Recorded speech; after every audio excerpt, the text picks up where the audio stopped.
Hamas की आखिरी जंग। हमास ने फिर मारे 15 इजरायली सैनिक।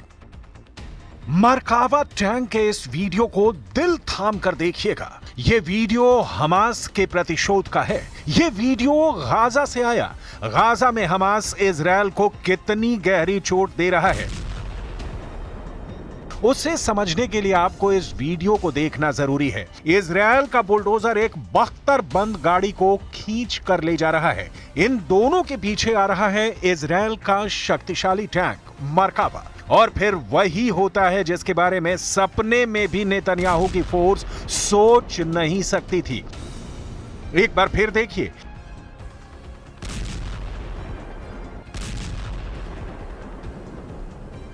करीब 800 टैंक और बख्तरबंद गाड़ी तबाह होने के बाद भी इजरायल गाजा में लड़ रहा है।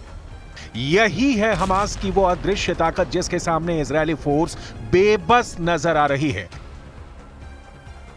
सिनवार को मार दिया, हमास के सैकड़ों बड़े कमांडरों को मिट्टी में मिला दिया, गाजा को खंडहर बना दिया, लेकिन हमास अभी भी जिंदा है।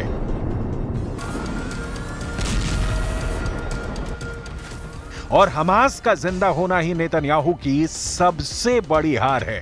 हमास की जीत और नेतन्याहू की हार की पूरी कहानी कुछ ही मिनटों में आपके सामने होगी, लेकिन पहले सुनिए हमास पर क्या कह रहे हैं ईरान के supreme leader ayatollah Ali Khamenei.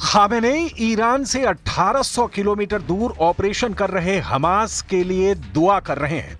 इस बीच इजरायल के लिए गाजा से बहुत बुरी खबरें आई हैं। हमास ने बेत लाहिया में 15 इजरायली सैनिकों को मार गिराया। हमास की अल कस्साम ब्रिगेड ने ऑपरेशन को अंजाम दिया। सफातवी में मरकावा टैंक पर भी निशाना साधा। जबालिया में मोर्टार से इजरायली सैनिकों और गाड़ियों को निशाना बनाया गया।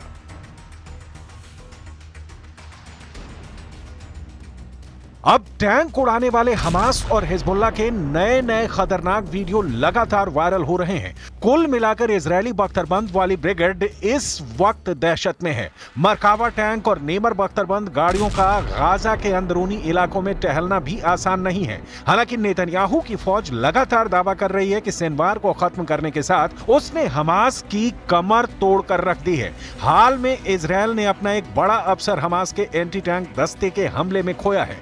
गाजा के जबालिया में हमास ने अचानक इजरायल की फोर्स पर हमला बोला और फिर इजरायल का बड़ा कमांडर मारा गया।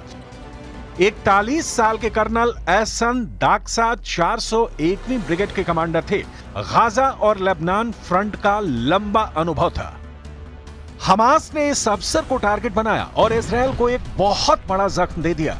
गाजा के जबालिया में इजरायल का मरकावा टैंक घूम रहा था, तभी हमास के एंटी टैंक दस्ते ने मरकावा टैंक पर थर्मोबैरिक रॉकेट से हमला किया। इसी दौरान वहां खड़े कर्नल एहसन दाक्सा और उनके 2 और अफसर बुरी तरह से घायल हो गए। सबको फौरन रेस्क्यू किया गया, लेकिन इजरायल की फौज कर्नल एहसन दाक्सा को बचा नहीं पाई। היום בהיתקלות בצפון רצועת עזה, במרחב ג'באליה, נפל מפקד חטיבת השריון 401, אלוף משנה אחסן דקסה, ונפצעו מפקד גדוד באורח קשה ושני קצינים נוספים באורח קל. המפקדים נכנסו לשטח בטנקים ויצאו מהם לטובת תצפית. במהלך התצפית נפגעו מהפעלת מטען כשהם מחוץ לטנק. इसमें कोई शक नहीं कि गाजा से आ रहे ऐसे बहुत से वीडियो ने इजरायल के पावर सेंटर में तहलका मचा दिया है। क्या ऐसे वीडियो अब नेतन्याहू की फौज में नया डर पैदा कर रहे हैं? क्योंकि जो धमाका है उसमें ना सिर्फ इजरायल का टैंक फट रहा है, बल्कि इजरायली सेना की ताकत वाली छवि भी चकनाचूर हो रही है।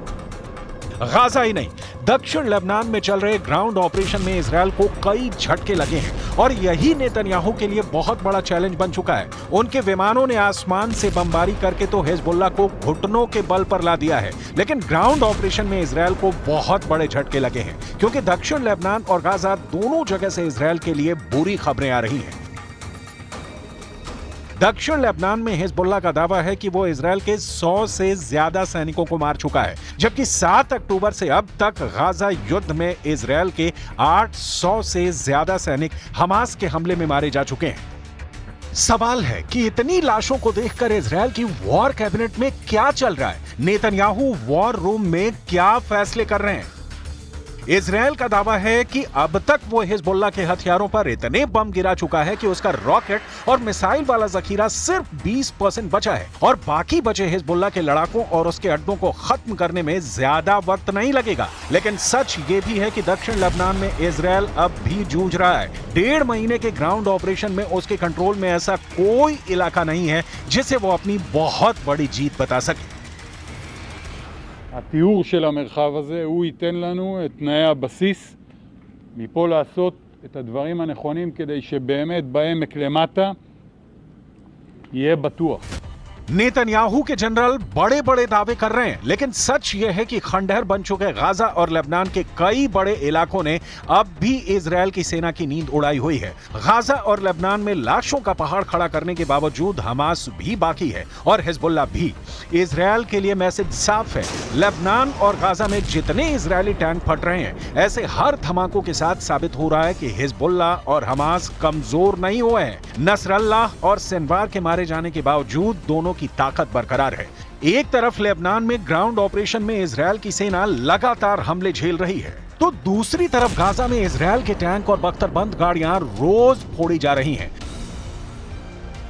बेंजामिन नेतन्याहू की सेना ने पूरे गाजा को मिट्टी में तब्दील कर दिया है और बेरूत का भी यही हाल है। दक्षिण लेबनान में तो हिजबुल्लाह के छापामार लड़ाकों ने इजरायल को फंसा कर रख दिया है।